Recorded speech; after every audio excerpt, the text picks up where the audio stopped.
Does Robert Helenius have a chance to defeat Anthony Joshua this Saturday? We're going to look at his last couple of fights and just analyse the situation here, because Anthony Joshua, as we all know, has looked lackluster and is on a decline at the minute. And I think there may be a chance where Robert Helenius can actually really cause some trouble for Anthony Joshua. Looking at his fight against Adam Kaunaki, yes, it was a couple of years ago.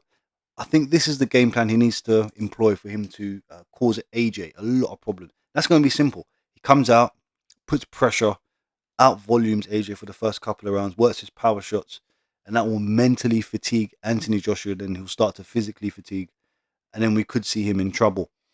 Let's look at what he done against Adam Kaunaki. And it's mainly the tenacity here, the intent of the power shot, because yes, with the height difference, it will allow Helenius to get off on these sort of shots compared to someone like Anthony Joshua. Obviously the height difference reaches. But what's interesting to me is AJ doesn't really use his height and reach, his foot movement well. He's quite stiff and he's there to be hit, as is Helenius. Helenius with leaky defense, there to be hit himself. Helenius is a very good finisher. He finished off Kovnatski with style last time out. Yeah, finished him in the first fight. This is the second fight on the 3 Wilder undercard about 2 years ago. As you can see, some accuracy on his shots against the opponent who doesn't really move his head either. That was a smooth 1-2 right there from Helenius. He didn't load up. He hurt him, and then he followed up and really battered Kovnatski. Boom. And if we go towards the end of the fight, he looks for the uppercut again, and he's got Kovnatski. What you can see is forward pressure again by Helenius, and this is again what we need to see. He needs to disregard AJ's power, because we all know in the first rounds, Anthony Joshua's not going to put it on his opponent. He's going to get behind the jab. Maybe he's mentally scarred because of previous fights where he's exerted himself, got himself exhausted, and he's been in a world of trouble. So this is definitely the way Helenius needs to fight. He needs to be on the front foot, looking to dig in power shots on Anthony Joshua and expose his lack of handling pressure. You do have to wonder, to your point. I believe it's actually the fight stopped to low blows, I think, from Kaunaki. Yeah, as you can see here. Yeah, little shots like that he kept throwing throughout the fight. You can see just a little boom, that little one there. He keeps throwing it throughout the fight and then the fight gets stopped. But Helenius was beating the crap out of him in any case. And that's the sort of fight that we need to see from Helenius. However, looking at his fight 2 fights ago, he was knocked out brutally by Wilder. And this is where his lack of defense, again, it's showing his forward pressure. Look, he likes to come forward and he likes to try and fight. He disregards Wilder's power here. Look, he's coming forward. And his lack of defense and foundation, like we see here, results in him getting caught. Boom! Knocked out cold. So it shows his hands down, leaky defense will get him in trouble. But remember, AJ does not like to commit to hurtful shots. He likes to keep it safe and try to break his opponent down. Looking at Robert Helenius' last fight, which was last weekend, 5th of August, against this dude Mialonen. We're just going to skim through this fight, but for the most part, as you can see here again, hands down, that's the work his jab to try and look for power shots.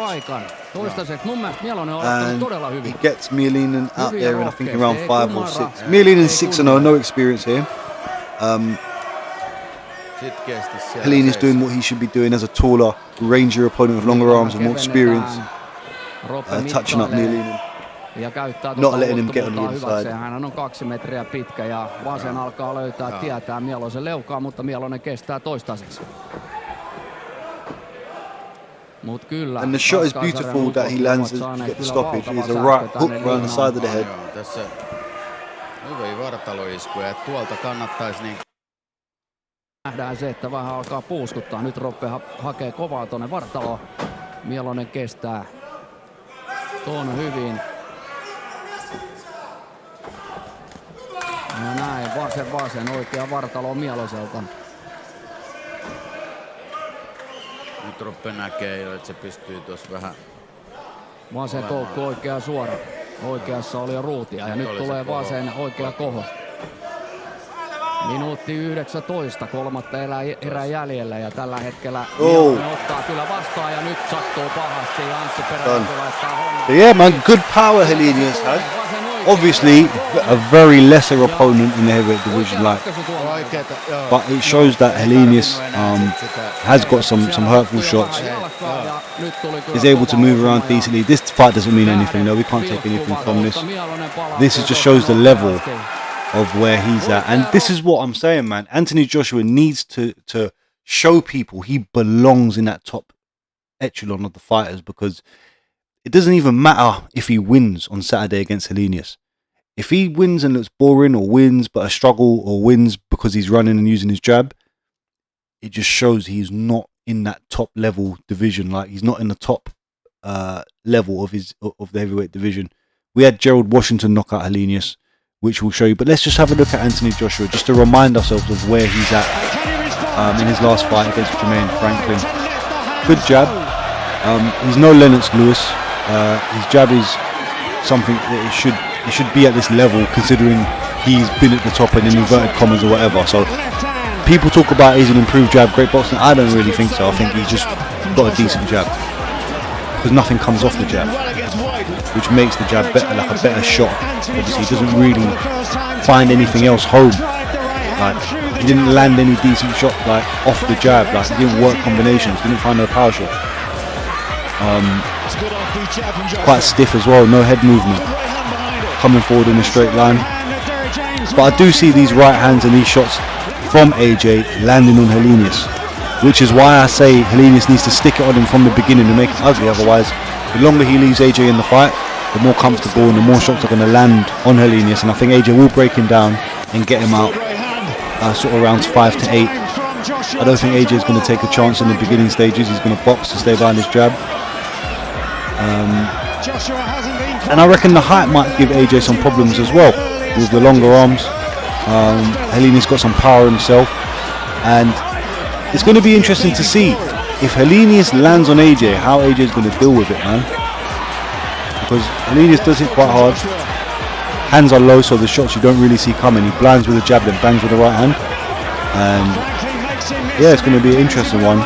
But AJ needs to prove his levels, like, to show, okay, I belong in the talks again with Wilder, Fury, and Usyk. You know, like, it can't be like he goes neck and neck with Helenius and wins a boring decision and struggles.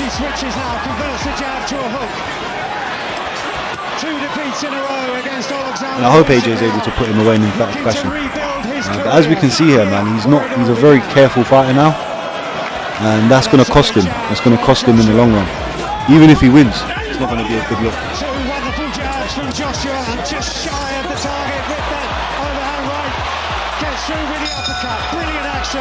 And we know what happens. He worked him, sort of went to the decision in a sort of back and forth fight.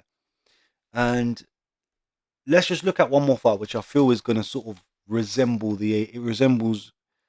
Helenius versus AJ as much as we can see so far, without, obviously, not exactly, but I reckon this is actually a good comparison, because Gerald Washington, he's got the same sort of height as AJ.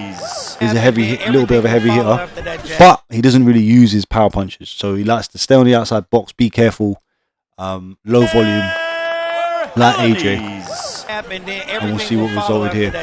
And the range as well. In the last few fights, we saw Helenius trying to pressure Wilder, got knocked out, beat up two smaller opponents, and this fight is another fight of someone of his stature. So let's see how he gets on with Washington. And again, I see AJ landing these sort of same shots and getting Helenius out there from rounds 5 onwards, maybe from like between rounds 4 to 8, around that stretch. He can adapt to it. He can adjust to certain punches and not get. Because AJ needs to build his confidence in the fight. He doesn't, even if the shot's there, you wouldn't take a chance in the first couple of rounds. He's still hurt. He's going to the body. He's still hurt. Yeah, and again, hands down, leaky defense. I see a similar sort of thing for AJ. But Helenius' path to victory is there. Like we saw in the Karnacki fight, that's how he needs to fight to bring himself into the, to make it sort of winnable for him. He can't sort of slow down. He needs to be sticking on AJ, staying in his face and just throwing combinations. Like, here we see some shades of it in this fight with Washington, like where he decides to commit and throw shots. You know, he looks like quite dangerous. Like, he lands quite well, but he stops and he gives his opponent time and space to land back. Keep pumping. See, now Gerald's getting bothered by the eye.